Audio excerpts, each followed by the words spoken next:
Cette semaine, à votre émission Reflet d'ici, on parle d'intimidation avec deux intervenantes, Mme Nathalie Robinson, psycho-éducatrice, et Mme Nadine Poitras, travailleuse sociale. Donc, il faut faire quelque chose et une fois qu'il y a dénonciation, c'est de se mettre dans l'action pour aider la personne dans le besoin. On discute avec le curé de Grande-Rivière et Cap d'Espoir de la nomination d'un nouveau pape, le pape François. Bergoglio, notre nouveau pape François, en 2 ans, il peut faire des pas de 50 ans. Il peut faire à l'Église des pas de 50 ans. Et la capsule divertissement avec Jocelyne Covier. Donc, c'est une île qui mesure 1,5 km. C'est une île privée. C'est quelqu'un qui a acheté l'île, justement parce qu'il s'est dit, bon, s'il y a un trésor, je vais l'acheter. Mesdames, Messieurs, bonsoir. On débute l'émission de cette semaine en parlant d'un phénomène très présent dans notre société actuelle, l'intimidation.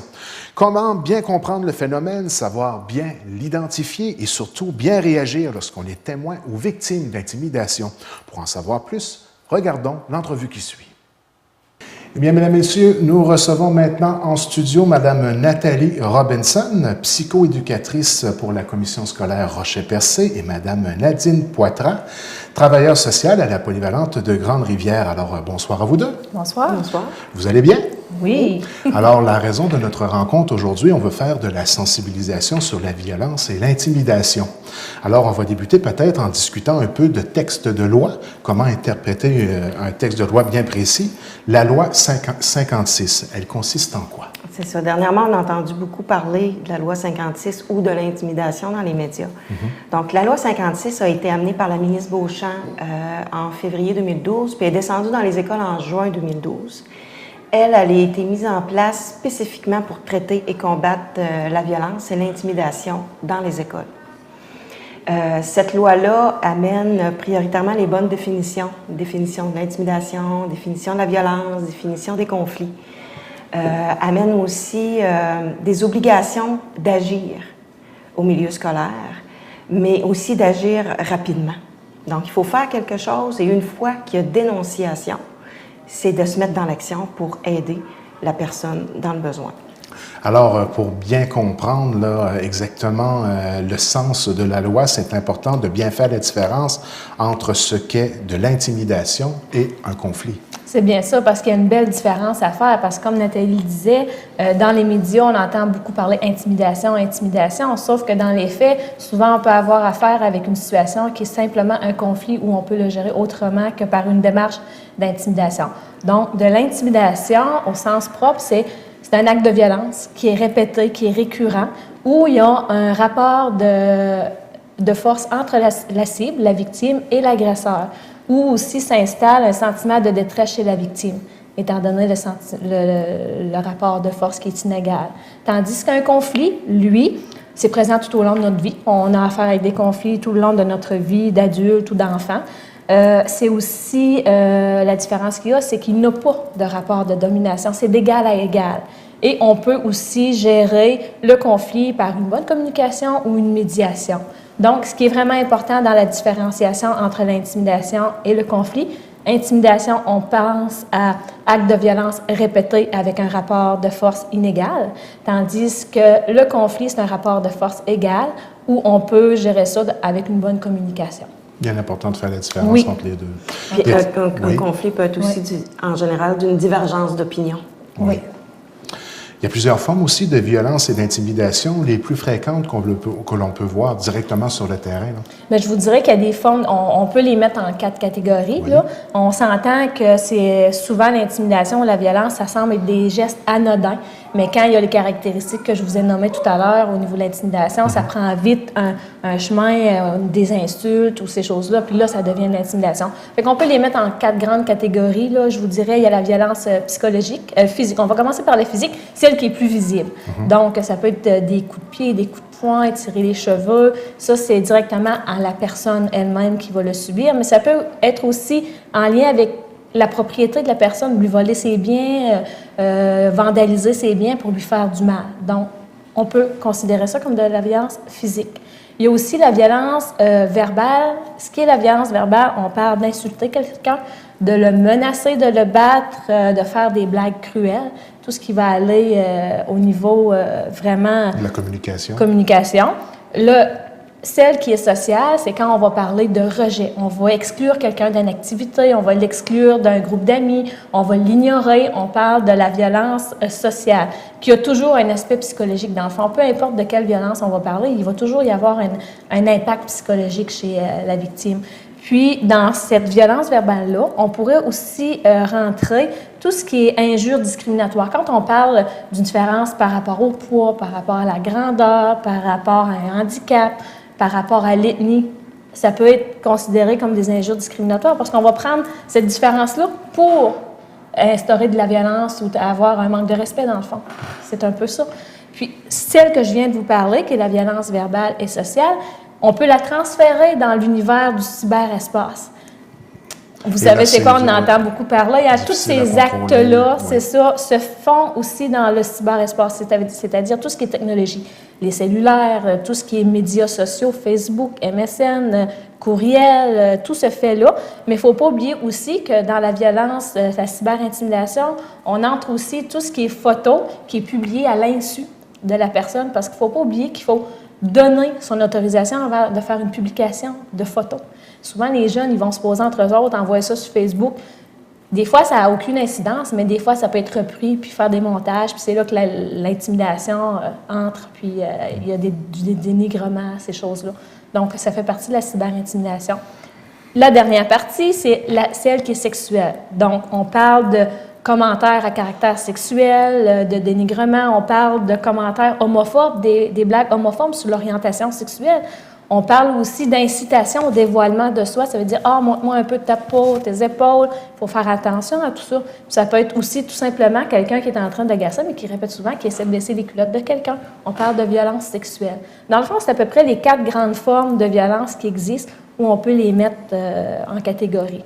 Et bien être conscient que quelle que soit la forme qui est faite, elle peut avoir des conséquences très graves là, sur la personne qui en est concernée. C'est quand des fois on dit une violence physique va être plus douloureuse pour quelqu'un qu'une violence verbale. C'est pas le cas. Une violence verbale peut autant détruire la personne qu'une violence physique en tant que telle. C'est ce que je disais tout à l'heure, hein, l'effet psychologique que cela entraîne. Toutes les formes de violence prennent celle de la psychologique parce qu'il y a toujours des conséquences psychologiques. Très intéressant, puis ça montre aux gens à la maison qu'il faut tenir compte de plusieurs aspects. Hein. C'est bien ça. On entend souvent les jeunes dire le mot « stouler ». Hein. Ça, c'est vrai, tout à fait vrai qu'on entend ça régulièrement dans le vocabulaire des jeunes d'aujourd'hui. Ça signifie quoi au juste, ce mot-là? Effectivement, on l'entend souvent chez nos jeunes, mais on l'entend souvent à tort auprès des adultes aussi, auprès des parents, auprès des gens dans la communauté. Stouler, la définition du mot stouler, c'est vraiment dans le but de se venger ou de causer du tort à quelqu'un. En contrepartie, il y a dénoncer. Dans le mot dénoncer, qui est bien écrit, il y a le mot non à l'intérieur de dénoncer. Puis dénoncer et stouler, c'est complètement 2 choses différentes. J'apprends quelque chose aujourd'hui. Dénoncer, c'est dire non, premièrement. Ah bon? C'est faire en sorte que la situation cesse et d'apporter de l'aide aux personnes quand on dénonce une situation. Donc, stouler, c'est dans le but de causer du tort ou de se venger, tandis que dénoncer, c'est de faire en sorte que la situation cesse et d'apporter de l'aide aux personnes concernées. Donc, c'est 2 mots bien différents. Est-ce que l'intimidation est plus présente chez les garçons que chez les filles? Moi, je vais répondre, elle est tout aussi présente, sauf que la forme est différente. Chez les filles, on va beaucoup plus parler de rumeurs, de violence verbale, ces choses-là, et de cyberintimidation. Tandis que chez les garçons, on va parler plus de violence sous forme de jeux violents, ces choses-là. Mais c'est à peu près l'équivalent là, au niveau de la présence de la violence chez les garçons ou les filles. Donc, il n'y a pas de sexisme là-dessus? Non, c'est dans la forme que c'est différent. Avez-vous des conseils à donner afin que les parents puissent avoir une bonne surveillance sur Internet? Parce qu'on le sait aujourd'hui, les enfants, avec tous les appareils électroniques qui sont présents, ça peut être difficile des fois d'avoir un contrôle sur la façon avec laquelle ils surfent sur le net. Naturellement, donner des conseils sur comment la prévenir, cette cyber-intimidation-là. Le premier conseil qu'on donne aux parents, aux adultes qui entourent les jeunes, c'est essayer d'apprendre comment fonctionne l'univers d'Internet. Ce qui est tout un défi en soi. C'est tout un défi, mais juste d'avoir des petits cues, comment ouvrir un Facebook, comment fermer un Facebook, comment aller voir les amis en ligne, ça peut être très aidant, là. Ça évite les petites vites que nos enfants ou nos adolescents peuvent nous passer. Juste le fait de vouloir s'informer comment ça fonctionne, mais souvent, ça permet aux jeunes de, faut que je fasse attention un petit peu plus dans ma façon de faire. Déjà là, il y a un petit signal d'alarme. Est-ce que vous trouvez toujours pertinent d'avoir un ordinateur familial dans un coin où c'est un endroit qui a beaucoup de passages? C'est ce que je partais pour vous dire, c'est que idéalement, c'est d'avoir l'ordinateur dans un espace familial, justement, pas enfermé dans la chambre du jeune où il peut y avoir accès à n'importe quelle heure dans la nuit, où il n'y a pas aucune supervision parentale. On doit peut-être être aussi sensible à ça lorsque notre enfant passe peut-être beaucoup de temps dans sa chambre avec un appareil qui permet d'aller surfer sur le net, de peut-être un peu se poser des questions sur le genre de fréquentation qu'il peut avoir et peut-être est-ce qu'il y a quelque chose à cacher, là, et voilà. être allumé là-dessus. Là. C'est ça, vous lui posez des questions, justement comme vous feriez si c'était un ami qui viendrait à la maison le voir, le fréquenter. Vous posez le même genre de questions pour un ami virtuel. Parce qu'on sait très bien que les connaissances, c'est infini. Hein? Le net, c'est public, donc c'est infini au niveau mondial. Donc, ils peuvent avoir accès à plein de gens, pas nécessairement des gens fréquentables et tout ça. Advenant le cas où un parent s'apercevrait que son enfant ou douterait que son enfant est peut-être victime de cyber-intimidation, quelle est l'attitude à avoir là, lorsqu'on constate ça en tant que parent? Là? Bien, c'est certain, c'est de dénoncer la situation, c'est de faire cesser, première des choses, le contact avec l'agresseur et de ne pas répondre à l'agresseur. Quand on répond à l'agresseur, c'est ce que lui s'attend à. OK? Donc, on fait cesser tout ça. De ne pas répondre avec menaces ou insultes, parce que là, la situation pourrait se retourner contre votre enfant. Lui pourrait être accusé de menaces ou de lui-même de cyber-intimidation. Ce que je vous dirais aussi, c'est de bloquer tout simplement les adresses de ces agresseurs-là. Parce qu'il y a toujours une fonction où on peut aller bloquer les agresseurs ou les gens avec qui on ne veut pas être en lien, ces choses-là. Donc, aller bloquer ça. De toujours garder en mémoire, en historique, les conversations, tout ce qui peut être une preuve pour les policiers là, en vue d'une possible plainte au niveau de la Sûreté du Québec. En ce qui concerne les symptômes qu'on peut voir chez un enfant là, lorsqu'il qui peut être victime justement d'intimidation, est-ce qu'il y a des petits signes là, qui sont avant-coureurs? Certains symptômes peut-être à observer pour un parent ou l'environnement, si votre enfant commence à inventer des prétextes, par exemple, pour ne pas aller à l'école, des mots qui surviennent, qui n'étaient pas là auparavant, des mots de tête, des mots de cœur. Bref, des prétextes pour ne pas aller à l'école, qui perd des objets. Perd son iPod, perd son argent de poche, mais il vous dit tout simplement qu'il les a perdus.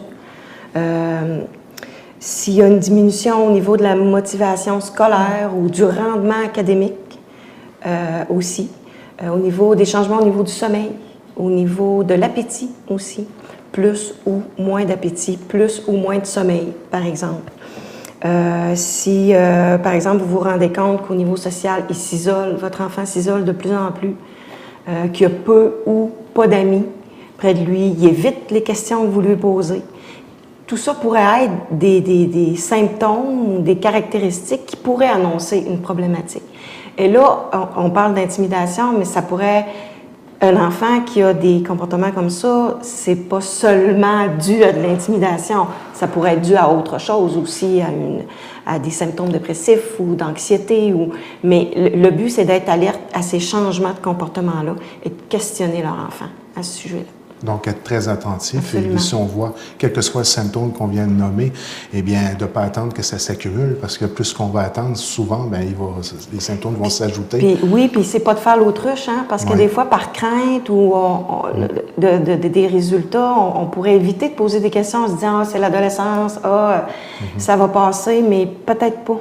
Faut questionner justement pour pas que ça aille plus loin. Et si jamais c'est de l'intimidation, de faire les démarches là, qu'on va vous expliquer. Exactement, parce qu'il y a de l'aide qui existe. On Absolument. va y arriver, là. Mais en tant que parent, qu'est-ce qu'on peut faire si on est vraiment certain que notre enfant, bien, il en est victime de l'intimidation? À partir de ce moment-là, quelles sont les étapes à suivre? Puis je vous dirais, certain et même dans le doute. d'agir de la même Il faut façon. mieux agir dans le doute en fin de compte. Absolument. Parce que ça peut hypothéquer la vie de notre enfant. Et voilà. Absolument. Puis d'éviter, justement, dénoncer, comme je vous disais tantôt, c'est de D'accord. faire en sorte que la situation cesse. Donc, je pense qu'un enfant qui dévoile ou qu'un ami de votre enfant peut-être ou un autre adulte vous dévoile une situation quelconque d'intimidation ou qu'il y a un doute d'intimidation, je pense que prioritairement, c'est de rester calme et d'écouter ce que l'enfant a à dire. L'écoute, là, c'est la base. Absolument. D'éviter le jugement. Comme, ben oui, hein, on sait bien avec ceux que tu tiens là, éviter ça, des commentaires qui pourraient freiner la communication. Et dans mon temps, moi, ça se passait comme ça, puis je comprends. Par rien, exemple, moi, exactement. Donc, c'est prioritairement, premièrement, d'écouter ce que l'enfant a à dire, de le questionner. Depuis quand? Quand on parlait tantôt de répétition, depuis quand ça se passe? À quel endroit ça se passe? Est-ce que c'est à l'école? Est-ce que c'est à l'OTJ? Est-ce que c'est tes cours de karaté, par exemple? C'est de questionner l'enfant, si, qui, où, quand, comment, finalement, pour en savoir davantage. Et l'état de votre enfant aussi sera important à tenir en compte, à considérer. Par la suite, c'est de parler à la direction d'école. Que ce soit au primaire ou au secondaire, c'est d'appeler l'école respective de votre enfant. Avec la loi 56, dans chacune des écoles, il y a quelqu'un de responsable qui a été nommé pour traiter et prévenir la violence dans les écoles. Donc, la première personne à contacter, évidemment, on ne connaît pas toujours les intervenants en place, c'est d'appeler la direction d'école et de faire état de la situation, de dénoncer ce qui est en train de se passer. Et là, il y aura une cueillette d'informations par les intervenants concernés auprès de l'enfant. Et tout ceci sous l'anonymat. Donc, on a des intervenants qui ont les compétences pour intervenir à ce niveau, au niveau de l'intimidation ou d'autres sortes de conflits. Donc, c'est d'encourager votre enfant à dénoncer, aussi à aller voir les personnes ressources. Et si l'enfant, qui arrive quand même souvent, n'est pas en mesure de le faire lui-même, de l'accompagner dans cette démarche-là, de l'accompagner aussi dans les recherches de solutions. Aussi, que ce soit à l'école ou non, de l'encourager aussi à se tenir auprès avec son groupe d'amis, de ne pas rester seul dans des endroits isolés non plus. C'est certain qu'en prenant contact avec les directions d'école, après, il y aura des mesures à mettre en place. C'est quand il y aura la cueillette d'informations, il y aura à voir au niveau scolaire s'il y a des mesures particulières de protection à mettre pour l'enfant. Donc, c'est important de dénoncer parce que dénoncer, je l'ai dit tantôt, je le répète encore, c'est faire en sorte que la situation arrête et c'est faire en sorte d'apporter de l'aide à la personne qui en est victime, mais à l'autre aussi, qui fait subir l'intimidation aux autres. Ces deux personnes-là ont des besoins différents, qui parfois pas trop différents non plus, mais de leur apporter de l'aide parce que le message qui est lancé à la victime, à la personne qui en est victime, et que l'adulte ne dénonce pas, de un, ça laisse le message dans sa tête qui n'en vaut pas la peine et qu'il mérite ce qui lui arrive. Donc, voilà l'importance de dénoncer. Quelqu'un qui en est témoin, un adulte, un parent, qui ne dénonce pas, c'est le message qui est laissé à son enfant. Je ne le mérite pas ou j'en vaux pas la peine. Le message qui est laissé à la personne qui va agresser ou intimider, c'est « vas-y, continue ». Il n'y a pas de conséquences. Et le message qui est lancé au témoin, à la personne ou à l'autre élève qui voit ce qui se passe et que l'adulte ne fait rien pour que la situation cesse, c'est de l'indifférence, absolument. C'est « s'il m'arrive quelque chose, il ne sera pas là pour me protéger moi non plus ». Oui. Donc, en ayant ça en tête, je pense que ça peut aider à ce que les gens prennent conscience de ce que toute l'intimidation ou d'autres problématiques peuvent laisser. Il faut bien être conscient qu'il y a des ressources professionnelles qui sont disponibles au niveau des établissements scolaires. Oui. À nous de les utiliser. Absolument. Et puis, justement, il existe de la documentation qui a été préparée en fonction de sensibiliser les parents et aussi montrer aux parents comment faire et de quelle façon il faut procéder. Ça a été fait sous forme de dépliants. Alors, la façon avec laquelle on peut aller chercher cette information-là et on peut se procurer cette information-là. Oui, je vais répondre.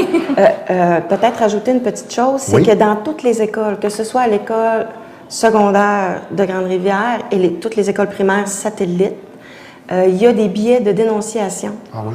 Qui Donc, ça peut se faire dans l'anonymat. Dans l'anonymat. Ça, c'est important de le savoir. Absolument. Il y a des boîtes. C'est pas encore en place dans toutes les écoles primaires, mais il y a des boîtes de dénonciation. Les jeunes ont en main déjà les papiers de dénonciation. Donc, le parent peut accompagner l'enfant à le compléter et l'enfant, lui aussi, peut aller le compléter et aller le déposer dans la boîte en toute discrétion. Juste pour faire un ajout à ça, moi, je suis à l'école secondaire du Littoral et tous les élèves ont été rencontrés et le billet de dénonciation leur a été remis et présenté pour la démarche. Donc les enfants sont sensibilisés à cette pratique-là. Et puis, absolument, oui. Puis, pour revenir au dépliant, effectivement, le dépliant, lui, résume en gros toutes les informations qu'on vient de vous donner. La différence entre l'intimidation et le conflit, faire la différence entre stouler et dénoncer, les sites Internet pertinents, les formes que Nadine a décrites tout à l'heure, sont à l'intérieur d'un dépliant qu'on a construit, qui seront donnés à la prochaine remise des bulletins, encore là à l'École secondaire des Grandes-Rivières et toutes les écoles satellites primaires. Puis, on profite de l'antenne aussi pour demander presque aux commerçants pour une ouverture à ce qu'on puisse laisser nos dépliants à la communauté. C'est de la sensibilisation, c'est de la prévention. C'est de l'éducation aussi. C'est de l'éducation, tout à fait. Donc, plus les gens sont en mesure de détecter ce qu'est vraiment de l'intimidation, on sera davantage en mesure de mieux intervenir. Plus on se donne d'outils aussi pour faire face à la situation. Exactement. Ben oui, parce que la violence ou l'intimidation, c'est un problème de société. Ça appartient pas seulement à une personne ou à un groupe de gens. C'est un problème de société. Fait que tout le monde ensemble, si on met la main à la pâte, on devrait en tout cas arriver à faire en sorte qu'il y ait plus de sensibilisation et moins de tolérance. Et avec la popularité d'Internet, j'imagine qu'il y a des sites Internet sur lesquels on peut aller chercher de l'information aussi? Oui, il y en a d'excellents là, où l'information est très facile à comprendre et facile d'accès. Il y a entre autres le site du ministère de l'Éducation, du loisir et des sports qui se nomme « Moi, j'agis ». Il y a toujours bel et bien Jeunesse, j'écoute, nos traditionnels et tels jeunes qui sont là, eux autres, depuis des années et ont rajouté à leur onglet l'intimidation et la violence. Il y a aussi Enfants avertis, qui est un site super pour aller, pour les parents surtout. Puis CyberAide, tout ce qui concerne la cyberintimidation, on peut y retrouver plein d'informations. Donc, on peut dire que ça a été une entrevue très éducative. Moi, j'ai appris beaucoup à l'intérieur de cette entrevue-là. Ça a été un plaisir de vous recevoir en studio. Auriez-vous, en terminant, un dernier message à la communauté en ce qui concerne ce sujet qui est un sujet, on peut le dire, d'actualité, là?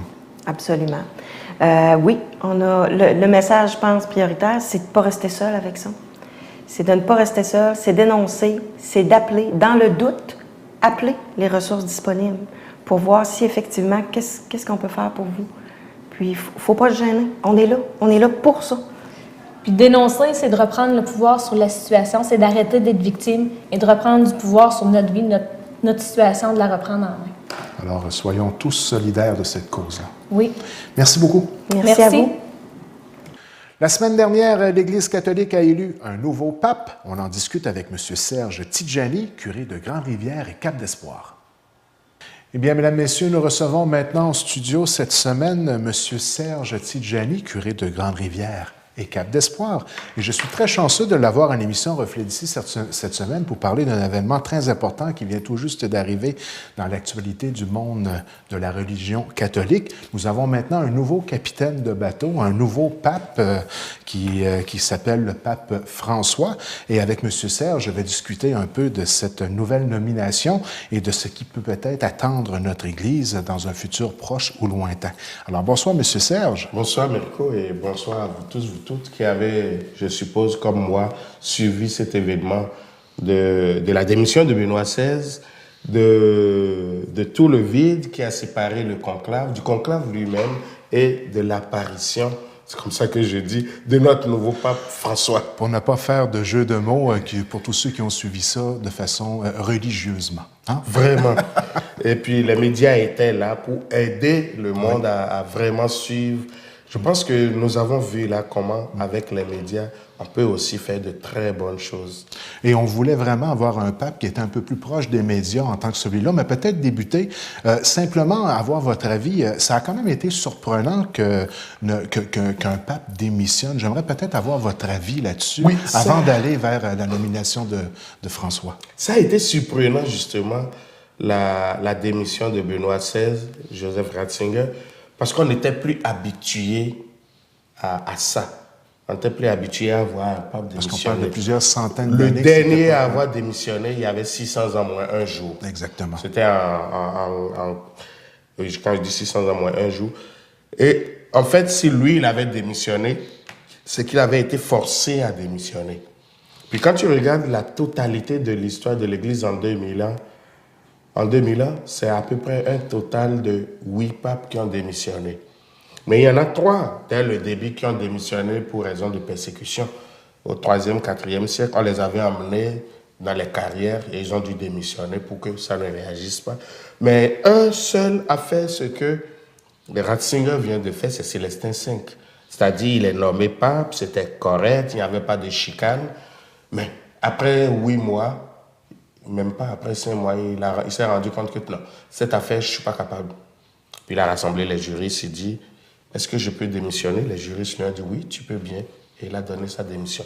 Donc, vraiment, de façon réelle, c'est la 2e fois qu'un pape renonce à sa charge. Parce qu'il n'y a pas eu de pression, il n'y a pas eu de problème. C'est lui, spontanément, qui dit, je décide, je déclare que je ne suis plus capable. Mais c'est prévu dans la loi de l'Église qu'un pape peut démissionner. Et d'ailleurs, Ratzinger lui-même, dans le livre qu'il avait écrit, Lumière du monde, en 2010, il disait, je le cite de mémoire comme ça, s'il était rendu qu'un pape n'était plus capable d'assumer la charge qui est la sienne au sein de l'Église, ce n'est pas seulement un droit qu'il a, mais c'est même une obligation qu'il a de démissionner. On peut dire que c'était une vision complètement différente de Jean-Paul II. Hein? Parce que Jean-Paul, lui, est vraiment allé jusqu'au bout. Hein? Et lui, il est allé jusqu'au bout. Et ça montre comment les deux sont des personnes libres. Parce que dans un cas comme dans l'autre, on avait à le supporter. Mais on disait souvent que Benoît XVI est un peu la continuité directe de Jean-Paul. On a vu d'autres choses. Ben c'est ça, ce geste-là a complètement été à l'opposé de ce que Jean-Paul était en tant que pape et en tant qu'être humain aussi. Là. Mais Benoît XVI, dans cet acte-là, a posé un grand geste d'humilité. De dire, physiquement, je n'en suis plus capable. Et je pense que pour le bien de l'Église, il faut qu'un autre prenne la charge. C'est fort ça. Hein? Il faut aimer vraiment son Église. Il faut croire vraiment pour poser un geste comme celui-là. Il y a bien des gens qui seraient portés à dire que c'est peut-être parce qu'il y a beaucoup de perturbations il y a eu beaucoup de perturbations dans les dernières années au niveau de l'Église. C'est peut-être quelque chose qui aurait fait en sorte que Benoît XVI aurait comme brûlé la chandelle par les deux bouts. Là. Moi, je dis oui et non. C'est sûr que notre Église a eu beaucoup de perturbations. Mais moi, je dis honnêtement, je ne suis pas sûr qu'on en a eu plus les 5 ou 10 dernières années qu'au début du siècle.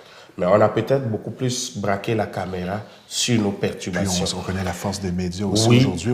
C'est vraiment pas le même mode de vie, ça se compare pas. Ça ne se compare pas. Puis moi, je dis, c'est sûr, il y a eu des perturbations. Ouais. Et même là encore, si en voyant toutes les perturbations qu'il y a, il se dit, je ne suis pas capable de gérer ça, je préfère laisser un plus jeune, un plus vigoureux, un plus capable. Je lui dis, respect, chapeau.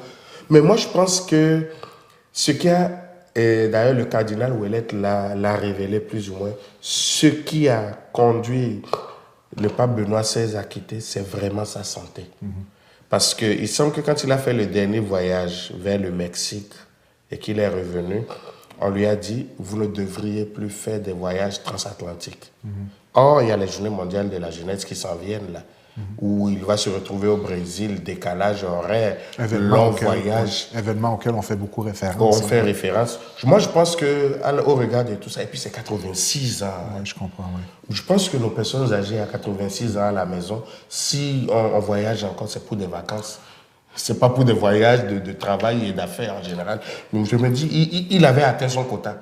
En terminant avec Benoît, qu'est-ce que vous avez le plus aimé de ce monsieur-là? Ce que moi j'ai aimé, c'est sa capacité de raisonner, de tenir. Benoît XVI n'était pas un homme charismatique qui embrassait les foules. Mais quand on prenait la patience de l'écouter, on se disait quelle profondeur et quelle richesse. D'ailleurs, je ne sais plus quel évêque disait, en comparant Benoît XVI et Jean-Paul II, Il disait, les gens allaient voir Jean-Paul II. Et les gens allaient écouter Benoît XVI. Puis moi, je dis en cela, c'est un intellectuel. Et tu le vois. Et c'est peut-être ça ce qui lui a joué des tours parfois quand les médias relaient ce qu'il dit. Parce que quand finalement tu vas relire le texte entier lui-même, tu te dis, ben c'est pas ça qu'il a dit. Et quelle est la force des médias de ressortir les 3 principales phrases choc qui ne résument pas l'idée principale d'un texte complet? Là. Moi, je vois d'abord l'intellectuel en lui et je vois aussi l'homme qui a tendu la main. Oui.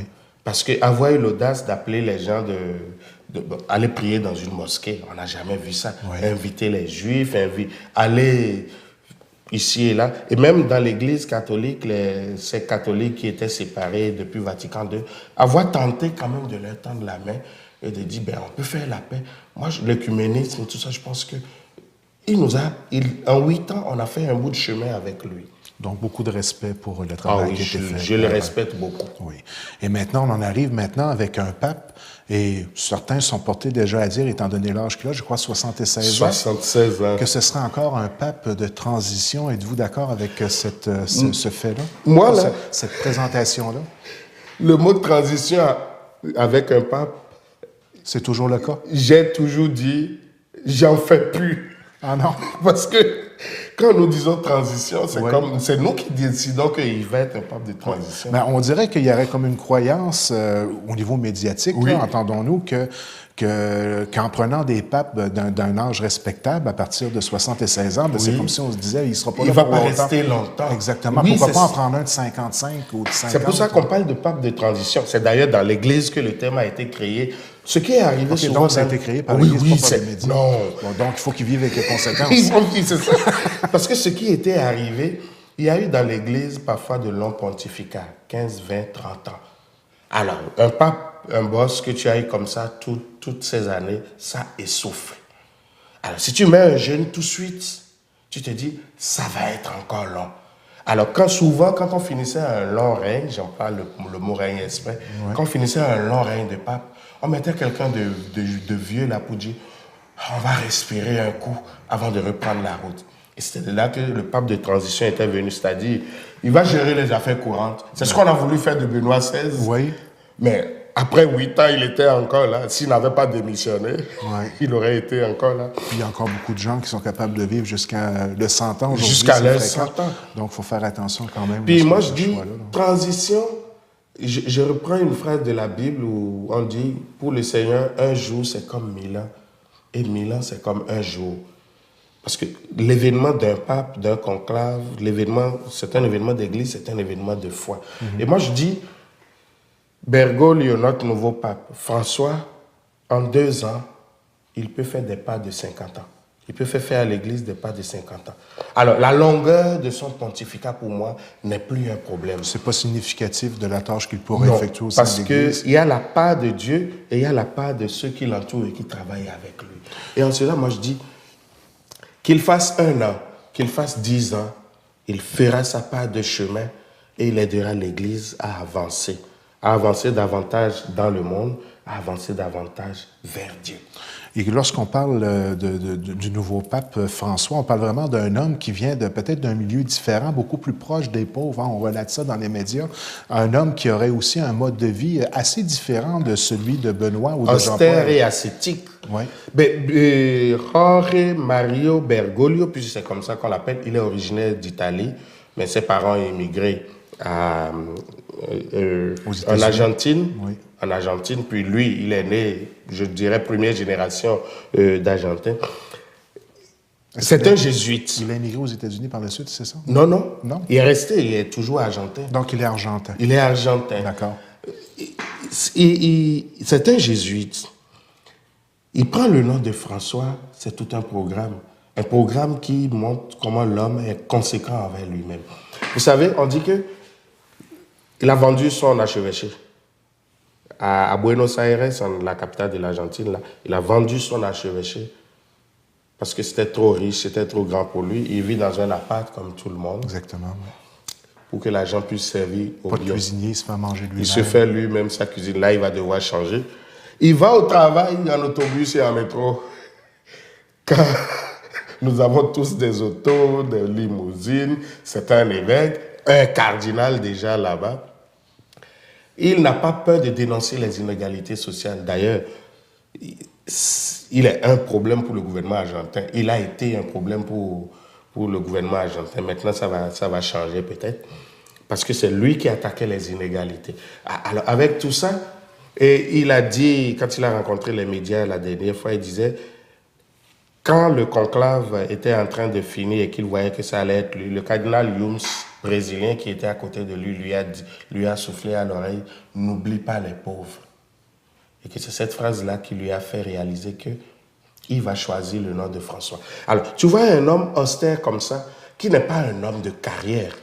Il n'a pas évolué à la curie romaine. Pas du tout. Ce n'est pas un homme de Rome. C'est un homme de terrain qui connaît la réalité d'un peuple qui vit sur le terrain, qui va dans cette communauté. C'est un homme comme celui-là que cette fois-ci, nous avons dans l'Église. Moi, je dis, ça va nous donner notre vision, ça va donner notre façon de faire. Et on le voit déjà. Le grand protocole, je suis sûr que les chefs de sécurité de protocole, ils vont avoir pas mal de problèmes avec ce pape-là. Parce que ce n'est pas un homme que nous pouvons cadrer et ficher. Est-ce que c'est un peu pour ça qu'il dit « priez pour moi » ? Il a peut-être derrière... Est-ce que vous pensez que c'est un homme qui aurait derrière la tête de la transformer, cette Église-là? Parce que ce qu'on entend au niveau des médias, c'est que ça ne sera pas nécessairement un pape de changement. Mais si j'écoute vos commentaires, puis si on regarde un peu comment l'homme est aussi, il ne semble pas avoir peur de ses idées et de les faire cheminer, ces idées-là. Est-ce qu'on pourrait enfin pouvoir briser la fameuse critique d'une Église riche, plus ou moins proche des pauvres, pour plutôt changer cette direction-là et d'une Église, disons, riche, mais proche des pauvres? Parce que c'est souvent un commentaire qu'on fait sur l'Église. Hein? Moi, quand on parle de changement dans l'Église, moi, je dis, il faut qu'on sache ce que les médias n'entendent pas changement, ce que le monde qui ne va pas devant les médias, devant les caméras, n'entend pas changement, et ce que l'Église elle-même n'entend pas changement. Les questions classiques que nous posons à l'Église en général, je dirais les griefs qu'on a à l'Église pour qu'on parle de changement, vous les connaissez. Ordination des femmes, mariage homosexuel, mariage des prêtres. Je ne sais pas si après ça, il y a encore quelque chose. Mais ce que je demande aux gens, moi j'ai eu la chance d'appartenir au moins à deux peuples, le peuple d'ici et un peuple d'Afrique. Je leur demande, pensez-vous que c'est vraiment la préoccupation de toute la catholicité? Ça peut être la préoccupation de l'Occident, la préoccupation des Canadiens. Mais les 34 millions de Canadiens, les 8 millions de Québécois, sur les 1,2 milliard, rien qu'en langage de démocratie, il faudrait que le pape qui arrive, il ne peut pas juste regarder le Québec, il ne peut pas juste regarder le Canada, même pas seulement l'Amérique latine d'où il vient. C'est toute la catholicité qu'il faut qu'il regarde et qu'il se dise, aujourd'hui dans le monde, c'est quoi que nous avons à faire pour être témoins, une église de témoins. Et moi, je pense que si les cardinaux nous ont donné un pape venant de l'Amérique latine, c'est d'abord à cause de la question sociale, la pauvreté. Et la question sociale, ça touche aussi bien l'Amérique latine, ça touche aussi bien l'Afrique, ça touche aussi bien l'Asie. L'Europe est en crise économique. Est-ce que ce n'est pas plutôt là que nous devons tourner le regard et dire, il y a du travail à faire là? Parce que les autres, c'est des questions morales, ce n'est pas des questions d'identité. Moi, et je me dis, peut-être que dans notre façon de vouloir le changement, il faut que tous on s'entende sur qu'est-ce qu'on veut changer. Je le dis très vite là, parce que j'aurais pris toute une émission rien que pour parler de ça et montrer que les enjeux ici ne sont pas nécessairement les enjeux ailleurs. Et comme nous parlons de communion... Si on résume rapidement, le pape se doit d'avoir une vision globale de ce qui se passe sur l'ensemble du globe terrestre. Du globe terrestre. Oui. Et vous avez parlé des pauvres. Là, oui. Oui. De la simplicité, de dépouiller l'Église des apparats. Je suis d'accord. Mais à ce moment-là, ça serait quoi son plus grand défi, d'après vous? C'est votre humble avis, là? À mon humble avis, comme vous dites, moi, le plus grand défi, c'est de nous aider à avoir une Église vraiment proche du monde, une Église terre à terre. Et d'ailleurs, avec les médias, il a dit, je voudrais une Église pauvre pour les pauvres. Mais une église pauvre, c'est-à-dire une église qui est capable de se dépouiller, de ne pas en mettre quand ce n'est pas nécessaire. Mais je ne m'attends pas à ce qu'ils vendent la place Saint-Pierre pour avoir une église pauvre. Qui va l'acheter? Parce que vous savez qu'il y a des gens aujourd'hui qui vous écoutent à la télé Oui. et puis que c'est ce qui se disait dans leur tête, ce que vous venez de souligner. Là. Il ne va pas vendre la basilique à Rome, qu'est-ce qu'il va en faire? Qui vend tout puis qui s'en va dans son Mais petit qui va appartement. l'acheter? Oui. Qui va l'acheter? Qui va acheter la place Saint-Pierre? Oui, mais Qui pourquoi? va acheter les statues Dans le d'or? sens où se départir de l'ensemble de ses richesses pour continuer à vivre aussi humblement que lorsqu'il était cardinal en Argentine. Non. Est-ce qu'il va vendre les appartements pontificaux? Il ne faut pas oublier que toutes ces affaires qu'on a à Rome et toutes nos églises, c'est un patrimoine aussi. Exactement, oui. Alors, est-ce qu'il va prendre le risque de vendre un patrimoine sous prétexte que lui vient pour... Moi, je ne l'attends pas là. Mais par contre, une église qui sait mettre ses ressources au service des gens. faibles, Ouais. des pauvres, là, oui. Une église aussi qui sait crier dans le monde, ça, c'est de l'injustice. Ça rend l'homme indigne, ça rend la femme indigne, la pauvreté. Une église qui est capable d'aller discuter avec les gouvernements. Moi, Utiliser ses richesses différemment. différemment. Et quand je dis ces richesses, c'est pas seulement le matériel, Non. c'est ces ressources humaines aussi. Qui est la principale ressource tant qu'à moi. Tant qu'à moi, Ouais. je rêve de ce pape-là qui va nous aider à descendre dans le social, dans le politico-social. On a, nous aussi, des problèmes ici. Assurance chômage, personne dont on coupe le bien-être social, tout ça. Ouais. Une église qui rentre dans le combat avec les gens qui vivent ça, qui disent au gouvernement, vous ne devez pas faire ça. Ça rend indigne nos gens, respectez-les. Une église qui prend position quand un pauvre est malheureux. Et là, on va avoir... Je pense qu'un changement là, Ouais. ça vaut la peine. Donc, en terminant, est-ce qu'on peut dire que la nomination du pape François, c'est une bonne chose pour l'Église? Pour moi, je pense que c'est une très bonne chose. Quand, immédiatement, le jour même de son élection, là, j'ai eu à parler à Radio Matane, Radio-Canada Matane, puis je leur disais, d'abord, c'est un jésuite qui prend le nom d'un franciscain. Dans l'histoire de l'Église, c'est deux congrégations, deux communautés rivales. Quand on fouille un peu, c'est pas des choses cachées. C'est déjà là, je vois une réconciliation là. L'autre élément, François, dont il prend le nom, c'est l'homme de la nature. Quels sont les enjeux d'aujourd'hui? Écologie. On veut pratiquement même en faire une religion, un Dieu.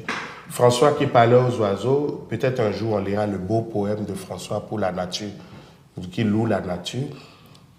Donc, ça nous intéresse aujourd'hui. François, c'est l'homme des pauvres. François s'est justement dépouillé.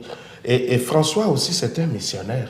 Il ne faut pas oublier que François, il s'est baladé ici et là avec ses confrères pour aller porter l'évangile. Il voulait même aller convertir le sultan au Maroc. C'est toujours un objectif d'agrandir la famille. Hein, faut C'est pas ça, se d'agrandir cacher. la famille. Oui. Alors, moi, je vois ce pape-là comme ça. Oui. Puis je lui dis, il va nous faire son bout de chemin. Nous sommes avec lui, nous prions pour lui, c'est important. Mais nous sommes aussi là pour accueillir ce qu'il va nous donner. C'est aller-retour, en sachant que et lui et nous sommes conduits par le même Esprit Saint. Parce que le changement ne viendra pas seulement de lui. Hein. Non. C'est un travail d'équipe. C'est un travail d'équipe. Tant au niveau du chrétien que au niveau- aux plus hautes instances, le pape directement. Exactement. Et d'ailleurs, quand on parle de changement, moi je dis souvent dans les causeries avec les paroissiens, vous autres, qu'est-ce que vous voulez changer ici?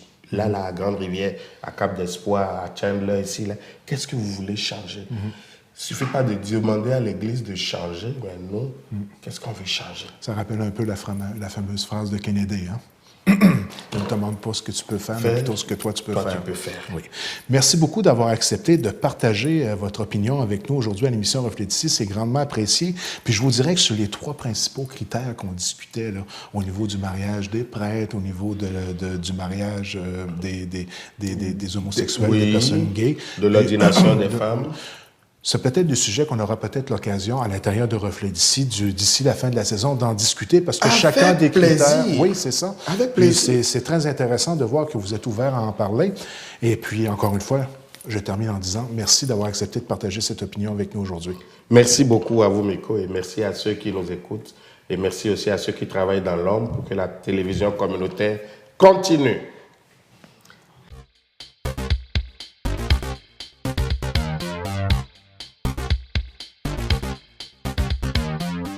Bien, mesdames, messieurs, nous en sommes maintenant à la capsule divertissement, toujours en notre compagnie, Madame Jocelyne Cauvier. Le sujet de cette semaine, on va parler de l'île aux Chênes, une île qui est très particulière, Jocelyne.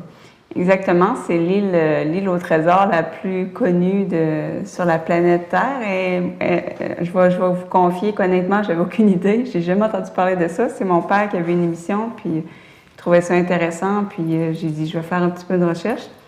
Donc, c'est une île qui est au sud de la Nouvelle-Écosse. Donc, c'est plus près de nous que ce que je m'imaginais. Oui, c'est une île canadienne. C'est au nord du Massachusetts. Ah oui? Eh bien, dis donc, un retour en arrière ici dans l'histoire des capsules. Donc, c'est une île qui mesure 1,5 km. C'est une île privée. C'est quelqu'un qui a acheté l'île, justement parce qu'il s'est dit, bon, s'il y a un trésor, je vais l'acheter. Donc, il faut un permis pour la visiter. Puis, c'est la chasse au trésor la plus longue et la dispendieuse de tous les temps. Ça fait 200 ans, en fait, qu'on cherche le fameux trésor. Si on fait des recherches, c'est justement parce qu'il y a des indices sérieux. C'est vraiment... Donc, je vais vous raconter un petit peu l'histoire. En fait, ce qu'on pense, ce serait un trésor qui aurait été enterré par le capitaine Kidd, qui était un capitaine écossais, un des plus populaires de tous les pirates de tous les temps.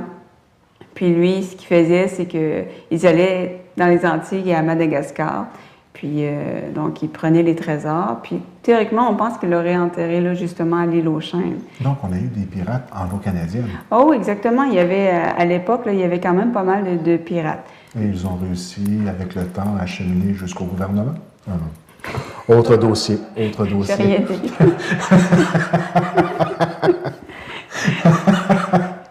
Donc, le pirate... Parce que je pensais au trésor de l'assurance-emploi qui a complètement disparu, mais ça, c'est une autre histoire. C'est un autre dossier. OK.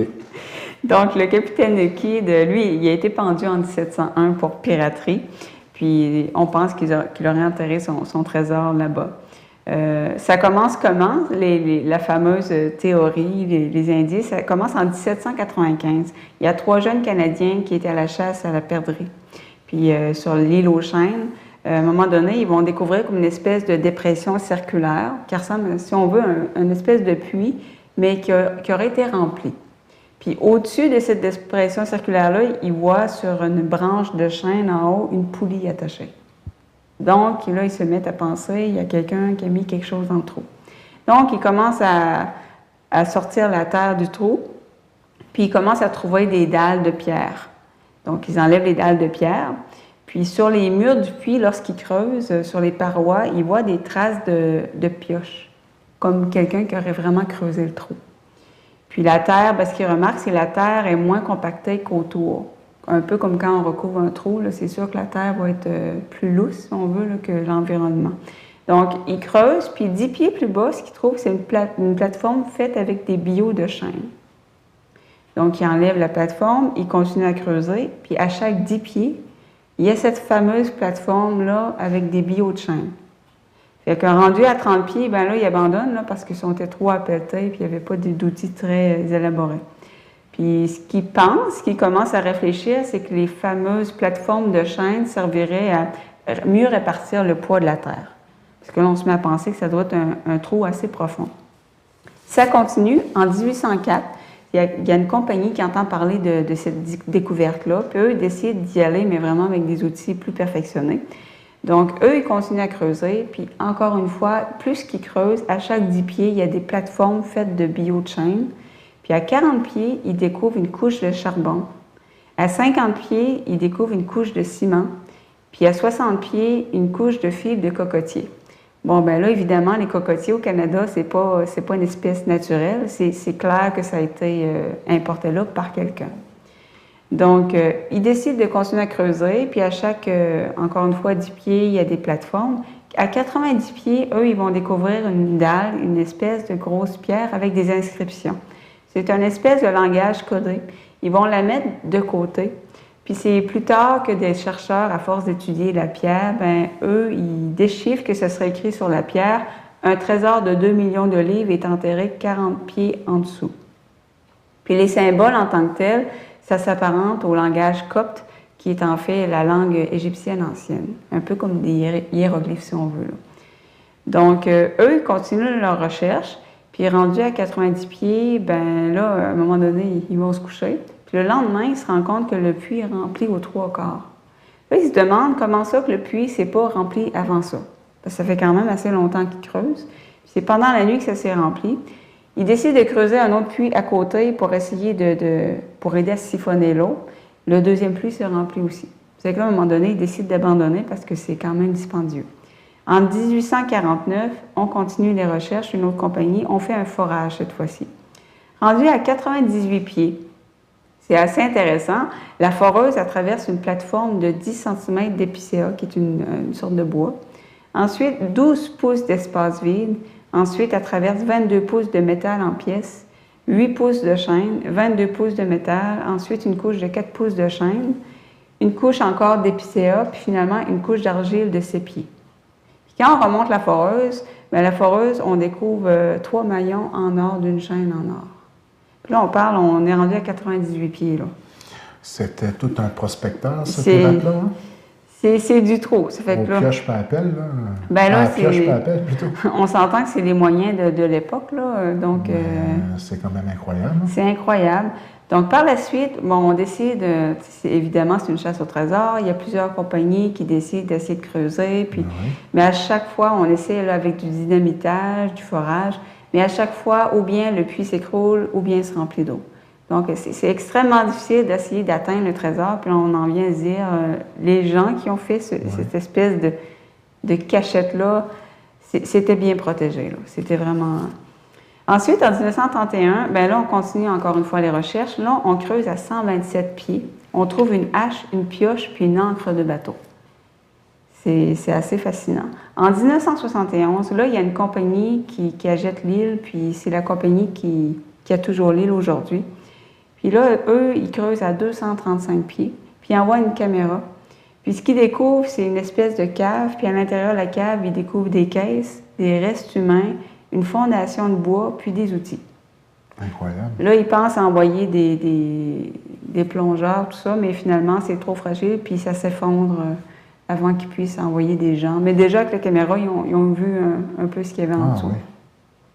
Donc, c'est assez fascinant de voir comment des êtres humains, avec des moyens assez rudimentaires, puissent creuser un puits aussi profond que ça.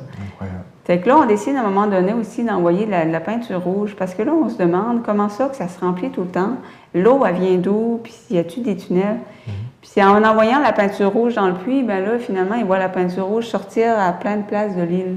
Et qu'ils réalisent qu'il y a un système de tunnels en dessous. Puis ils réalisent aussi que la plage, une portion de la plage, les gens vont voir des images, c'est une plage artificielle. Donc, les gens qui ont formé cette espèce de structure-là, c'est qu'ils ont pris des couches compactes de roches, de galets, ils ont pris des algues, des fibres de cocotier pour former une espèce d'éponge géante, puis ils ont recouvert ça de sable. Ils ont découvert que la plage, en fait, était artificielle en dessous. Puis, en étudiant la structure, bien, c'est ça, ils ont découvert qu'il y avait 5 conduits souterrains, puis ça conduit au puits. Puis, dès qu'on creuse à une certaine profondeur, ça inonde. C'est vraiment une structure très élaborée, très développée, très réfléchie. Puis, encore aujourd'hui, on a beau faire des études, mais on ne comprend pas encore comment on a pu arriver à faire une structure aussi complexe que ça. Puis, on a estimé que ça aurait pris une centaine d'hommes et 6 mois de travail pour faire toute la structure là, de l'île, puis du puits au trésor, puis... Donc, évidemment, ça amène plusieurs théories. Donc, j'ai sorti les théories qui ressortaient le plus souvent. On a d'abord pensé à une hypothèse naturelle, que c'était un puits naturel, parce que ça peut arriver qu'il y a des espèces d'effondrements dans le sous-sol, puis ça va faire ce genre de phénomène-là. On va avoir l'impression que c'est un puits qui était recouvert de terre. Mais le problème avec ça, c'est que ça n'explique pas pourquoi on trouve à chaque 10 pieds des couches de bois, de cocotiers, puis ça n'explique pas aussi toutes les outils qu'on a trouvés. On a trouvé des ciseaux, on a trouvé plein de choses assez étranges. Donc, après ça, l'autre théorie, bien, c'est le trésor de pirate. C'est ce que je disais au début, qu'on pense qu'il y a un pirate. Si c'est pas lui, un autre qui aurait vraiment caché son trésor en dessous. Une autre théorie, c'est que ça serait construit par l'armée française, parce que certains estiment que la façon que c'est construit, c'est le style de l'armée française. Donc, On pense que ça aurait été construit durant la guerre des 7 ans pour cacher les trésors de la forteresse de Louisbourg. C'est une théorie. Une autre théorie, c'est on pense encore une fois que c'est l'armée française, mais cette fois-ci pour cacher les bijoux de Marie-Antoinette. Parce que lors de la Révolution française, on a perdu les bijoux de Marie-Antoinette. Puis il y en a quelques-uns dans les musées, mais c'est un des grands mystères de l'histoire, c'est qu'on se demande vraiment sont où. Parce qu'elle avait dépêché une servante pour les cacher dans un autre pays, puis on a perdu la trace. Donc c'est une autre hypothèse. Ensuite, autre hypothèse, c'est que ça a été construit par les francs-maçons pour cacher un trésor sacré. Ensuite aussi, que ça a été construit par une civilisation ancienne, parce que là, on se dit, bon, il y a des symboles qui ressemblent à la langue égyptienne ancienne. Et l'hypothèse peut-être la plus mystérieuse, c'est que ça a été construit par les chevaliers de l'Ordre du Temple pour cacher le Saint Graal ou l'Arche d'Alliance. Donc...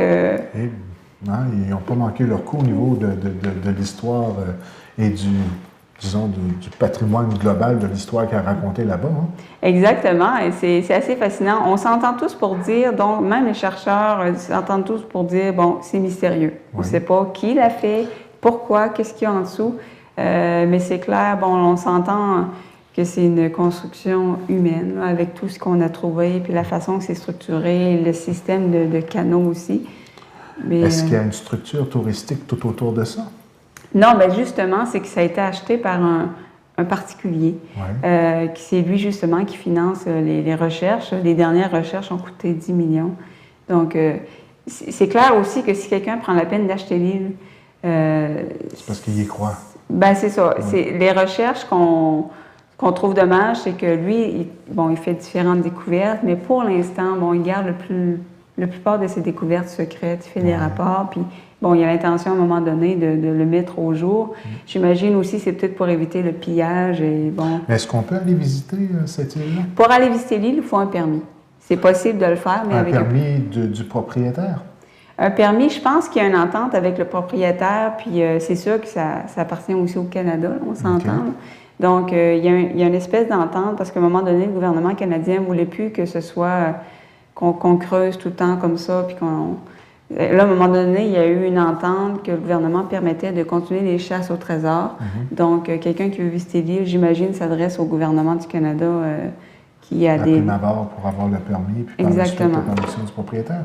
J'imagine que c'est le gouvernement. Ça, mais il n'y a pas de structure globale où les touristes sont en mesure. Non. Parce qu'étant donné que le site, il y a encore des choses à découvrir, j'imagine qu'on garde les découvertes, comme tu le précises si bien, de façon secrète et... Dans le fond, ça va être difficile de savoir qu'est-ce qui va ressortir comme trésor. Bien, exactement. Là, pour l'instant, c'est ça. C'est quand même assez difficile d'aller sur l'île, là, puis c'est bien encadré, on s'entend. Donc, mais c'est quelque chose d'assez... honnêtement, je ne connaissais pas l'histoire de l'île aux Chênes, puis je ne savais pas que c'était au Canada. Donc, c'est pas si loin de nous, la Nouvelle-Écosse. C'est... Ben oui. C'est quand même près. Le royaume de la patate. Le royaume de la patate. Il n'y a pas juste des patates. Il n'y a pas juste des patates, il y a des trésors aussi. En venant chercher des patates, il a fait un petit arrêt là-bas. En tout cas, on va espérer qu'il y a un trésor. Tant que ce n'est pas des patates qui est enterré là. C'est ça, on va espérer que ce n'est pas des patates qui est entouré, parce qu'avec les millions qui ont été investis là-dedans, là, je pense que non, je pense qu'on a des... Avec juste les outils qui ont été ressortis, là, je pense que c'est pas pour rien là, qu'on continue les recherches pour qu'on investit des millions. Là. Eh bien, cette semaine, encore une fois, une capsule divertissante, à la fois divertissante et très, très instructive, puis même, à la limite, assez spéciale comme capsule, dans le sens où c'est un peu du domaine du fantastique. Là. Exactement. Il y a des mystères en ce monde qu'on ne peut pas expliquer, puis c'est pas parce que la science n'a pas essayé de l'expliquer, là, mais non, c'est vraiment du... Puis les gens peuvent aller sur Internet, l'île aux Chênes, Oak Island, puis vous allez voir, il y a beaucoup de vidéos aussi, beaucoup d'images, donc... Puis au nombre d'hypothèses qu'il y a, là, on peut surfer sur le net pendant quelques minutes sans problème. Exactement. Merci beaucoup. On se donne rendez-vous la semaine prochaine. Avec plaisir. À la semaine prochaine. Eh bien, mesdames, messieurs, c'est tout pour cette semaine. N'oubliez pas que notre programmation est disponible sur le web au tvcgr.com et maintenant sur YouTube, sur la chaîne TVCGR. Vous pouvez nous laisser aussi vos commentaires au tvcgr@commercialhotmail.com ou directement sur Facebook. Là-dessus, je vous dis merci et à la semaine prochaine.